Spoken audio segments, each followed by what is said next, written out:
Morning আর welcome back to my channel. তোমরা সবাই কেমন আছো? আশা করছি খুব ভালো আছো। আমিও ওই ঠান্ডার মধ্যে জমে যাচ্ছি আর কি। আমি আছি এখন স্টেশনে, দেখতেই পাচ্ছ, আর বসে আছি সেই 4টের থেকে স্টেশনে। ট্রেন আসার নাম নেই, ট্রেন একদম লেট আজকে। মা বসে আসে ওদিকে, আর তোমাদের দাদাভাই ট্রেন লেট শুনে সে আজকে চলে গেছে বাড়ি। সে আবার ঠিক টাইমে চলে আসবে। কোথায় যাচ্ছি না যাচ্ছি এখন বলবো না, ঠান্ডাতে পুরো জমে যাচ্ছি। এখন বাজছে 5:30, কিন্তু ট্রেন আসবে 6:30। এখন 1 ঘন্টা বসে থাকতে হবে। তা মায়ের কাছে নিয়ে যাই, মা দেখি কী করছে। আমি ঘুরতে ঘুরতে এদিকটাই চলে আসলাম, মানে ঠান্ডা লাগছে বসে, মানে ওখানে ঠান্ডা লাগছে তো প্রচণ্ড, এদিকটাও ঠান্ডা। ঠান্ডার মধ্যে বেশিক্ষণ বসেও থাকতে পারছি না, দাঁড়িয়ে থাকতে পারছি না, ঘোরাঘুরি করছি। আর ও গিয়ে ভিডিও কলিং করেছে, ও দেখছি যে ও শুয়ে গেছে একদম বিছানায় লেপ মুড়ি দিয়ে। ঠিক টাইম মতো বাবা চলে আসবে। আমরা গেলাম না, কারণ ব্যাগপত্র নিয়ে এতটা যাওয়া সম্ভব নয়, এতটা না, সামনেই বাড়ি, কিন্তু যাওয়া সম্ভব নয়, সেই জন্য চলে আসলাম।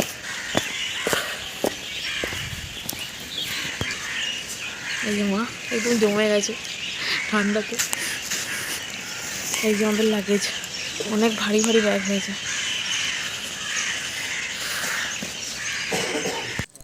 গাইস দেখো, অন্ধকার থেকে এবার সকাল হয়ে গেছে, একদম আলো হয়ে গেছে, সূর্য উঠবে উঠবে করছে। আর তোমাদের দাদাভাই চলে এসছে, এবার ট্রেন আসার সময় হয়ে গেছে আর কি। বিশ্বভারতী এর আগে চলে গেছে।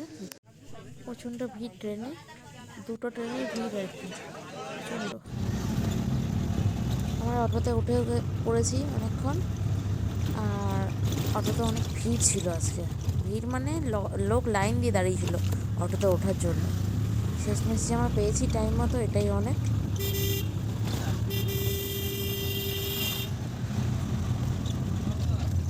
প্রায় চলেই এসেছি, আর একটু যেতে হবে। তোমরা সবাই কমেন্ট করে জানাও তোমরা কোথায় যাচ্ছি। আমি একদম এখন বলবো না, একদম ওখানে গেলেই তোমরা দেখতে পাবে। চলে এসেছি আমরা, দেখতেই পাচ্ছ।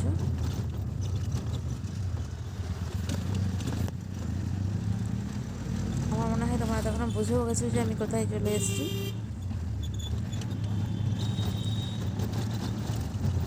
কয়েকটা জিনিস কেনার আছে, বাইরে থেকে কিনে নিয়ে তারপরে একবারে ঢুকবো।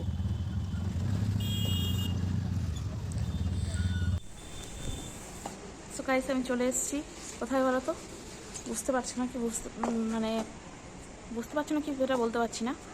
আমি চলে এসেছি বোনের কলেজে, হোস্টেলে। এখানে এটাই ওর হোস্টেল, অনেক বড়, অনেকটা বড় এরিয়া। এখানেই হোস্টেল, এখানেই কলেজ, এখানেই সব। এই পাশ এইখানটা হচ্ছে কলেজ আছে, ওই সাইডটায় আছে আর কি কলেজটা। আর পুরোটাই দেখছি ওদিকটায় পুরো হসপিটাল। ওগুলো যেহেতু নার্সিং নিয়ে পড়ছে, সেহেতু আমি চলে এসেছি, মানে অনেকটা বড় এরিয়াটা। আর ওপরটা তোমাদেরকে দেখাই যে ওর মানে রুমে তো অ্যালাউ নেই এখন, সেই ফার্স্ট দিনে অ্যালাউ ছিল, এখন আর অ্যালাউ নেই। ও একদম 5তলার উপরে থাকে, দেখিয়ে দিই তোমাদেরকে। ও থাকে একদম উপরে, যে 5তলার জানলাটা দেখতে পাচ্ছ, ওই জানালাটার ওখানেই ও থাকে, এই সাইডটায় ও থাকে। ওর রুমটা এখানেই, মানে একসাথে ওরা 6জন থাকে। ওকে ডাকা হয়েছে ফোন করে, আসুক, আসলে একটু কথা বলবো, তারপর চলে যাবো, কারণ বেশিক্ষণ টাইম নেই হাতে। অনেকটা লেট হয়ে গেল আর কি আসতে, কারণ কাঞ্চনকন্যাতে আসলাম, কাঞ্চনকন্যা অনেকটা লেটে এসছে, তোমাদেরকে দেখালামই তখন। সবাই ওয়েট করছি আমরা ওর জন্যে। চলো এই সাইডটা বসে একটু দেখিয়ে দিই যতটা সময় আছে। এত বড় কলেজ তো পুরো ঘুরে দেখাতে পারবো না, আর পুরোটা অ্যালাউ নেই যদিও। আমি তাও একটু এদিক ওদিক যাচ্ছি আর করছি। দেখো কত সুন্দর, এদিকটাও হোস্টেল।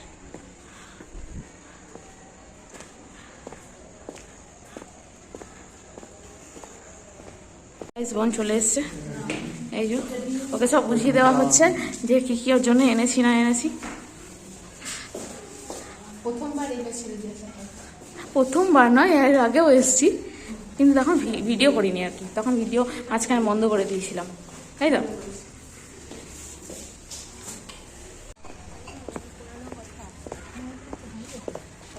কি গো, কোনটা? ওই যে কাঁচের ওখানে, ওখানটা মরচ, ওখান থেকে একটু পরেই দেখবো মরা ফরা নিয়ে বেরোচ্ছে। ও, ওই তো আর অনেক মরা থাকে। মর্গ। মর্গ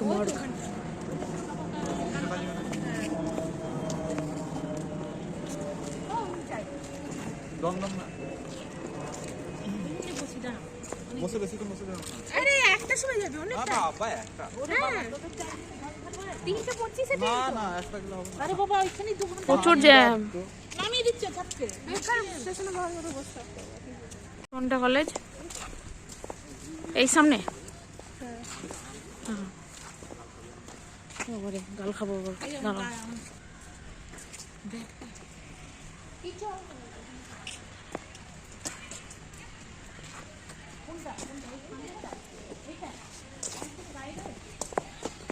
সামনেই কলেজ। গাইস, বোনেদের কলেজ এটা। কলেজটাই দেখছিলাম আর তোমাদেরকেও দেখাচ্ছি। ভেতরটা ঢুকতে পারবো না আজকে, তো ভেতরটা ঢোকার এলাও নাই, যদিও ওই দিকটা দিয়ে আমরা আসলাম। এটা ওদের ক্লাস, সামনেরটা, এই সামনেরটা। হ্যাঁ, সেটাই বলছি। এটা লাইব্রেরি যাওয়া হয় সব কিছু দেখা যায়। ভালো কিন্তু একদিকে বলো। এটা এমবিবিএস দের হোস্টেল। কোনটা? এইটা সামনেরটা? সামনের এটা হবে এমবিবিএস দের হোস্টেল, এটা হচ্ছে আমাদের নার্সিং এ সিনিয়রদের হোস্টেল। মানে আমরা বোধহয় নেক্সট ইয়ার আমাদের রুম চেঞ্জ হবে। হ্যাঁ বোধহয় হ্যাঁ, চেঞ্জ যখন করবে দেখুন দেখবে নিচে যেন করো। এবার সিঙ্গেল বেড হবে বোধহয়। সিঙ্গেল? জানি না এখনো। আচ্ছা, বোধহয় সিঙ্গেল বেড হবে।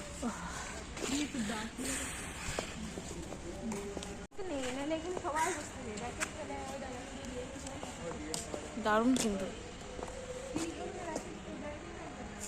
ওইখানে ওর ডিউটি পড়ে, ওই 3rd ফ্লোরে। এইখানে এসে গল্প টল্প করে। আর ও আমাদের টাইম হয়ে গেছে, এবার চলে যেতে হবে বাড়ি। ওটার বোনের একটা বান্ধবী, ওর নাম শালিনী। চলো বাড়ির দিকে যাওয়া যাক, বোনকে ছেড়ে তো সেই যেতেই হবে।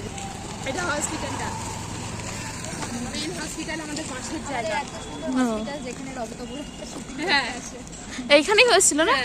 আচ্ছা, এসে দৌড়াচ্ছে দৌড়াচ্ছে দৌড়াচ্ছে আমাদের এই সামনেটা হয়েছিল না না তাহলে ভেতরে? আচ্ছা, কোড ব্লু। আমাদের আর যেতে দেবে না দাঁড়িয়ে হ্যাঁ।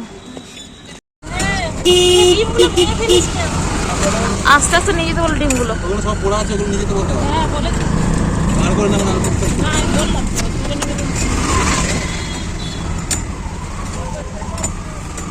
ওদের কলেজের সামনে অটো দাঁড়িয়ে থাকে, সেই জন্য কোনো অসুবিধা হয়নি অটো পেতে। অটোতে উঠেও গেছি, এবার স্টেশনে যাবো, বজবজ স্টেশনে। প্রচণ্ড ভিড় ট্রেনে, এখন পরে পেয়েছি জাস্ট।